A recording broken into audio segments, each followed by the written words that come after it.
Rising India news 24 channel subscribe करें, like करें। प्रारंभिक शिक्षा आपने गृहनगर में ही प्राप्त की। उसके बाद आपने विश्वविद्यालय में प्रवेश लिया।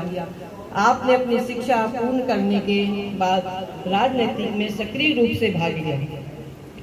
राजनीतिक जीवन, आप अपने राजनीतिक जीवन में शुरुआत एक छोटे पद से किया। आपने धीरे धीरे अपनी मेहनत और समर्पण से बल पर आगे बढ़े। आपने कई महत्वपूर्ण कार्य किए, जिनमें कुछ प्रमुख हैं।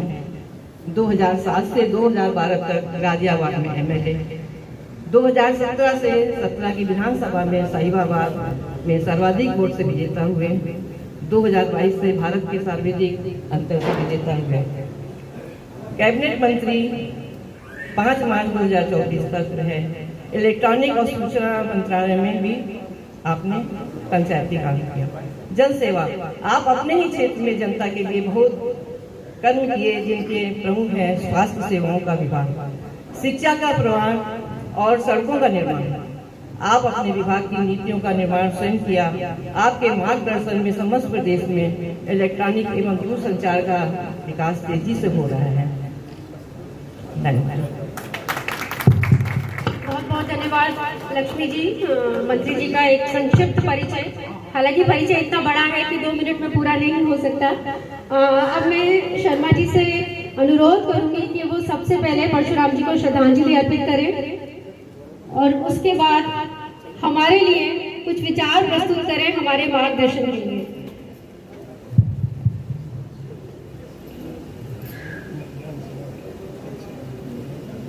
क्या नाम है? इसी बीच हमारे बीच में राष्ट्रीय ब्राह्मण महासभा के अध्यक्ष आ गए हैं, प्रमोद कुमार सोती जी। कि आपने ब्राह्मण समाज को संगठित करने की, जागृत करने की, संस्कारित करने की जो एक मुहिम प्रारंभ की है, इसमें निश्चित रूप से आप सब लोग कामयाब होंगे। आज बहुत बड़ी आवश्यकता है ब्राह्मण समाज को एक दूसरे का सहयोग करने की। आज जिस प्रकार का वातावरण चल रहा है, आप लोग देख रहे, ज्यादा मैं नहीं बोल सकता, लेकिन कहीं ना कहीं सबके निशाने पर हम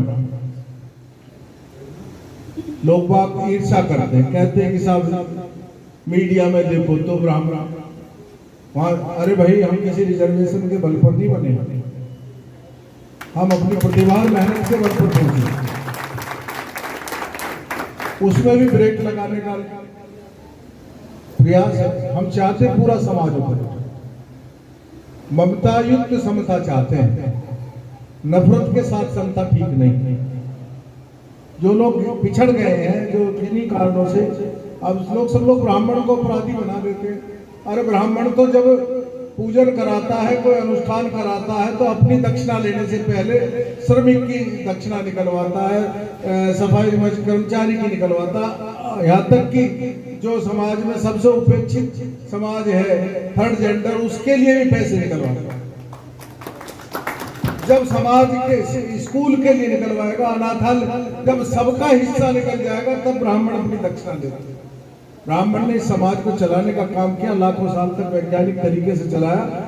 मुगल काल में, मुस्लिम काल में बहुत सारी विकृतियां आई, उससे पूरा सनातन प्रभावित हुआ। सनातन में भी कुरीतियां आई, हम सबको उन कुरीतियों को तो दूर करना है। जो अस्पृश्यता का ईश्वर के यहाँ कोई स्थान नहीं, छुआछूत का भगवान के यहाँ कोई स्थान नहीं। हम सब ईश्वर की संतान है, चाहे कोई किसी जाति में या किसी वर्ण में उत्पन्न हुआ हो, वो हमारा काम है। हम कोई काम कर रहे हैं, काम करना कोई शर्म की बात नहीं है, कोई छुआछूत का कारण नहीं हो सकता। हम सबको मिलकर के इस सनातन को संगठित करना है, और सनातन की शक्ति तभी शक्ति होगी, देवी की 8 भुजा होती है ना, तभी देवी को शक्ति कहा। 2 ब्राह्मण की, 2 क्षत्रिय की, 2 वैश्य की, 2 शूद्र की, चारों वर्ण मिलकर के इकट्ठा होंगे। आज दुनिया भर की ताकतें, राजनीतिक ताकतें, वामपंथी ताकतें सनातन को तोड़ना चाहते हैं। कोई कहता है सनातन मलेरिया है, कोई कहता है सनातन कोविड है, लेकिन सनातन आज में जागृति आ गया। इसका सबसे बड़ा प्रमाण है प्रयागराज का महाकुंभ। 67 करोड़ लोगों ने स्नान किया, किसी की जाति का पता नहीं है कौन किस जाति है। एक छोटे से स्थान पर ये विश्व का रिकॉर्ड है कि इतने लोग जाकर के स्नान करें, आस्था के साथ करें। जानने वाले को ये पता था कि मुझे कम से कम 15 किलोमीटर पैदल चलना पड़ेगा। उसका निश्चय करके वो वहां गए और उन्होंने आस्था की डुबकी लगाई है। सनातन में जागृति उत्पन्न हुई, इससे पूरी दुनिया में विचलित। पहलगांव की जो घटना घटित हुई है वो उसी का नतीजा है कि आज भारत की इकोनॉमी बढ़ रही है।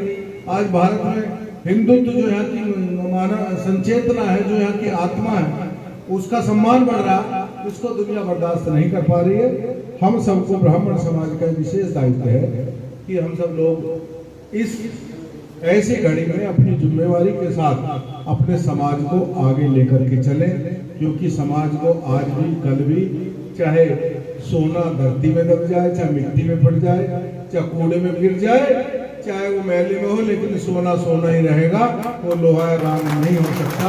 जो प्रभु ने हमको दिया है, हम अपनी इच्छा से ब्राह्मण पैदा नहीं हुए, अपनी इच्छा से नहीं, भगवान ने हमें बनाया। और भगवान ने जब हमें बनाया है तो हमारे डीएनए में, हमारे जीन्स में जो खूबियां वो तो भैया हमारे में आएंगी ही, उसे कोई रोक लेगा, उसे कोई नहीं रोक सकता। लेकिन हम सबको आगे अपनी योजना बनाकर, मुझे बड़ी खुशी होती है आज भगवान परशुराम की जयंती मोहल्ले मोहल्ले में मनाई जाती है। मैंने वो भी समय देखा कि हमने जब गाजियाबाद में ब्राह्मण सभा शुरू करी थी 1988 के आसपास की बात, तो भगवान परशुराम का कोई चित्र नहीं, एक बहुत वृद्ध से ब्राह्मण का चित्र बना दिया। मैंने कहा यार भगवान परशुराम तो बलशाली थे, पराक्रमी थे, वेद पाठी थे, शस्त्रधारी थे, ये क्या चित्र है। हम डॉक्टर महेश दत्त शर्मा जी आज नहीं है और अखिल भारतीय ब्राह्मण महासभा के राष्ट्रीय अध्यक्ष थे।